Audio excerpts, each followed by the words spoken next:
The Honourable Opposition House Leader. Thank you very much, Mr. Speaker. Mr. Speaker, as always with Standing Order 30s, there's two categories of tests. One is the genuine emergency that exists must be proven, and secondly, that there is no other opportunity for a debate to have taken place on the particular issue. And in this case, there is, I will argue the second category first, that there has been no other opportunity for us to have any substantial debate, and therefore, in following with the words of the Government House Leader, it would be appropriate to do that this afternoon. It is within the administrative competence of the government. There's no government bill on the order paper. There's nothing on notice on the order paper, nor has the Government House Leader indicated to me in our pre-session meeting that there would likely to be a bill coming forward specific to the H1N1 implementation.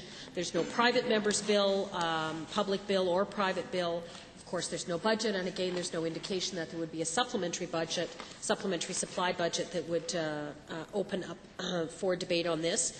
There are no government motions, and oral question period while allowing us a very, very brief time, 35 seconds to ask the question, 35 to answer, but a number of mentions, including Beauchene 408, 1E and F and 408.2 and 510.7 all speak to brevity, which is not a debate on the issue. The second category on the genuine emergency, we're seeing a number of issues take place.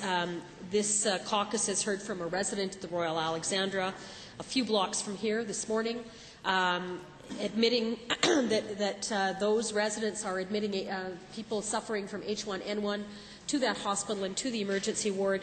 What the residents themselves have not been inoculated and are not being allowed to be inoculated. So that increases their risk as a healthcare provider substantially, and of course affects their families. As well, it increases the risk that the virus will be passed on by those very same healthcare providers.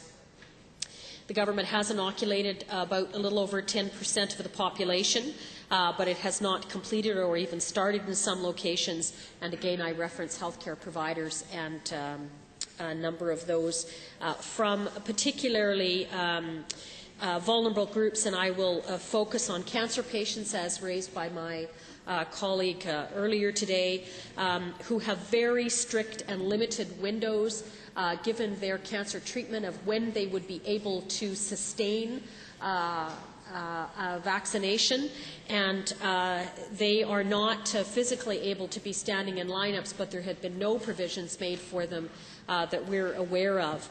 So that's a third group of very vulnerable people who have not been able to be helped.